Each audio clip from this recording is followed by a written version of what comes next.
बॉलीवुड ने कुछ ऐसी प्रेम कहानियां दी हैं जिन्हें जितनी बार देखा जाए कम है। ये फिल्में न सिर्फ सबसे सुंदर कहानियां कहती हैं बल्कि भारतीय सिनेमा के सफर को भी दिखाती हैं। एक्टिंग, संगीत, लिरिक्स और सिनेमेटोग्राफी से लेकर सिनेमा के तमाम तरह के पैमाने सेट करने वाली इन फिल्मों को क्लासिक यूं ही नहीं कहा जाता। सोशल मैसेजिंग या असर के लिहाज से भी देखें तो इनमें से कुछ ऐसी हैं जिन्होंने कभी रोमांस की परिभाषा ही बदल दी, कुछ ऐसी हैं जिन्होंने प्रेम का एक नया ही चलन शुरू कर दिया, तो कुछ ऐसी हैं जिन्होंने अपने दौर में अनोखी प्रेम कहानियां सुना डाली। ये फिल्में सिर्फ मनोरंजन नहीं देती बल्कि प्यार की अलग अलग छवियों को इतनी खूबसूरती से पेश करती हैं कि आज भी लाखों दिलों में बसी हुई हैं। आइए जानते हैं उन फिल्मों के बारे में जिन्होंने भारतीय सिनेमा में रोमांस की नई परिभाषा लिखी।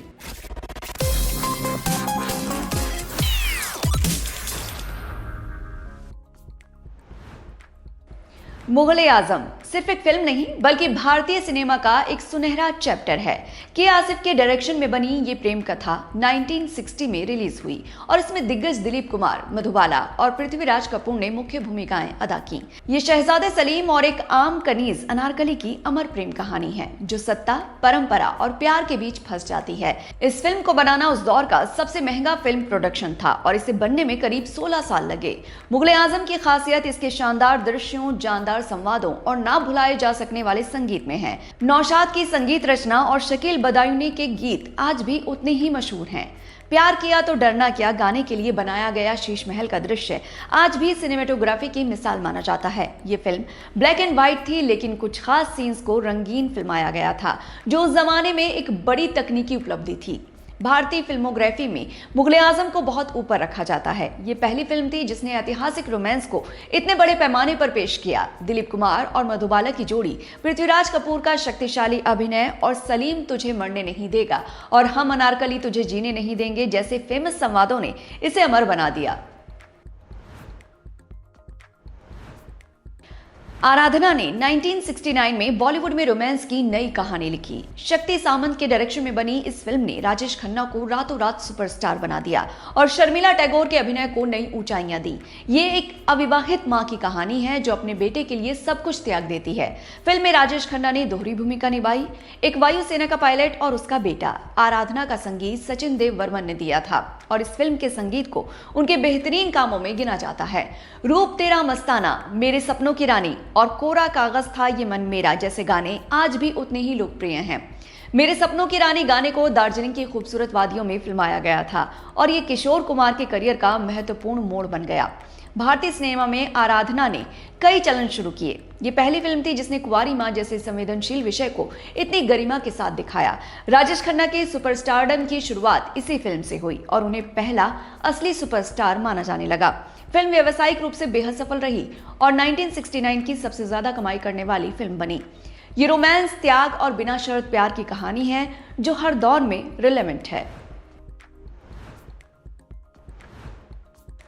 बॉबी ने 1973 में टीनेजर्स के रोमांस को बॉलीवुड में लाकर एक नया दौर शुरू किया। राज कपूर के डायरेक्शन में बनी इस फिल्म ने दो नए चेहरे पेश किए, ऋषि कपूर और डिंपल कपाड़िया। ये एक अमीर लड़के और गरीब मछुआरे की बेटी के प्यार की कहानी है जो क्लास सिस्टम को चुनौती देती है। फिल्म में किशोर प्रेम की मासूमियत और जोश को बेहद खूबसूरती से दिखाया गया। बॉबी का संगीत लक्ष्मीकांत प्यारेलाल ने तैयार किया था। हम तुम एक कमरे में बंद हो, मैं शायर तो नहीं और झूठ बोले कौवा काटे जैसे गाने तुरंत हिट हो गए।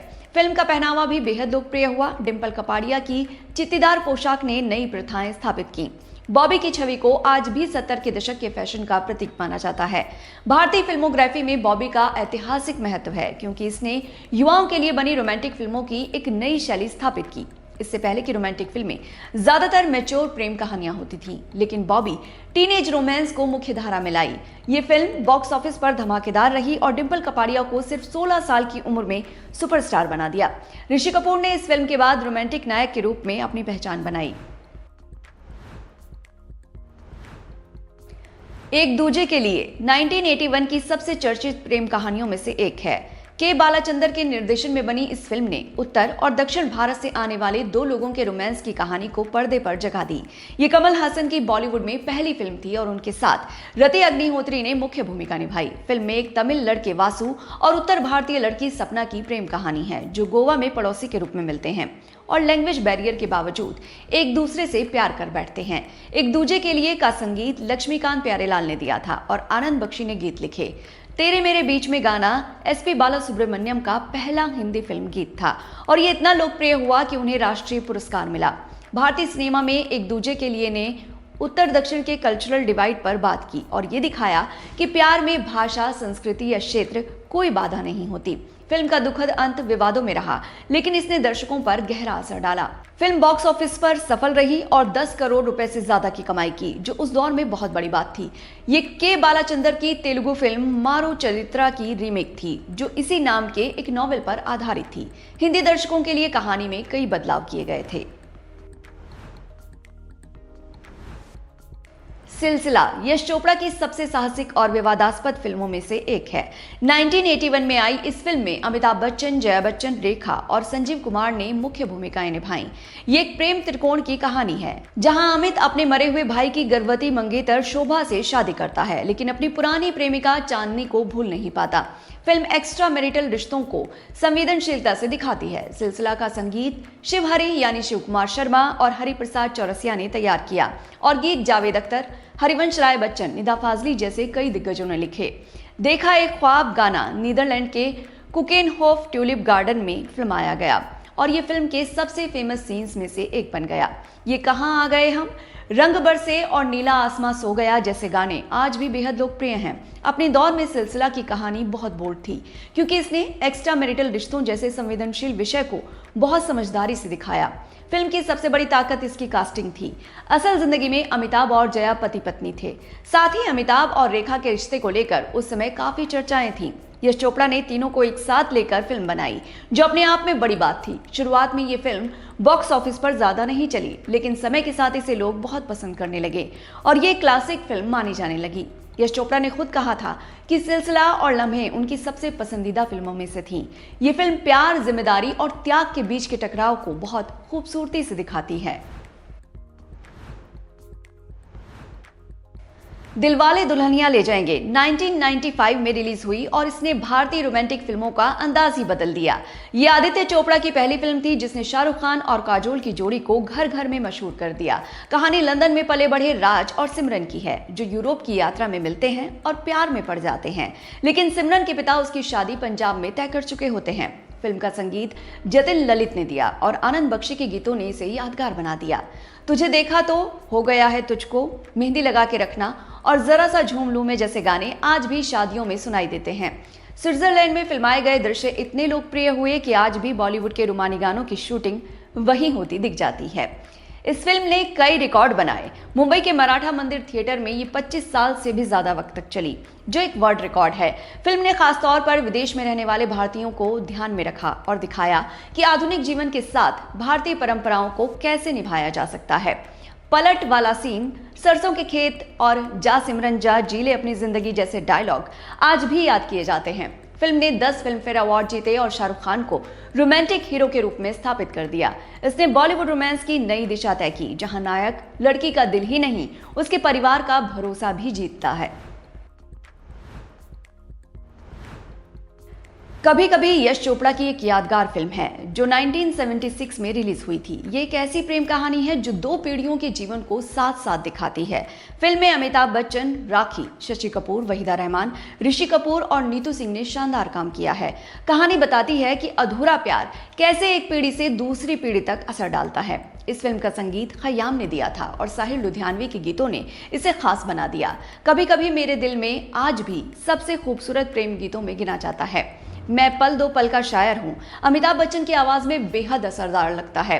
तेरे चेहरे से और प्यार कर लिया तो क्या, काफी लोकप्रिय हुए। ये फिल्म इतनी खास है क्योंकि इसमें मैच्योर लेकिन अधूरे प्यार को बहुत संवेदनशील तरीके से दिखाया गया है। अमिताभ बच्चन एक कवि की भूमिका में है जो अपनी पहली प्रेमिका पूजा को शादी के बाद भी नहीं भूल पाते। फिल्म ये बताती है कि हर प्यार का मिलना जरूरी नहीं होता, कभी कभी प्यार यादों में ही जिंदा रहता है। ये फिल्म सफल रही और अपनी भावुक और पोएटिक ट्रीटमेंट के लिए आज भी याद की जाती है। कयामत से कयामत तक 1988 में रिलीज हुई और इसने बॉलीवुड में रोमांस की एक नई ताजगी ला दी। मंसूर खान के डायरेक्शन में बनी इस फिल्म ने आमिर खान और जूही चावला को रातों रात मशहूर कर दिया। कहानी कुछ वैसी ही है जैसे रोमियो और जूलियट की। दो दुश्मन परिवारों के बच्चे एक दूसरे से प्यार करने लगते हैं। फिल्म का नाम और कहानी दोनों ही एक दुख भरे प्यार की ओर इशारा करते हैं।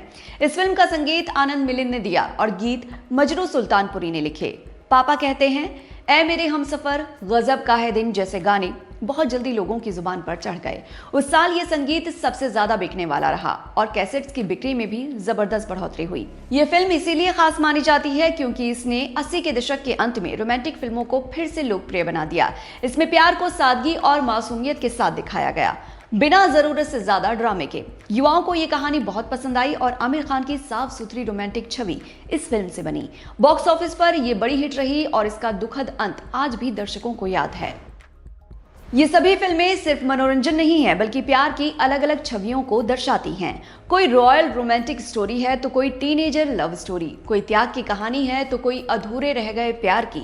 इस वैलेंटाइन मौसम में बॉलीवुड की इन क्लासिक फिल्मों को दोबारा देखना भी एक अलग ही एक्सपीरियंस है और अगर आपने एक बार भी नहीं देखी हैं फिर तो और भी खास।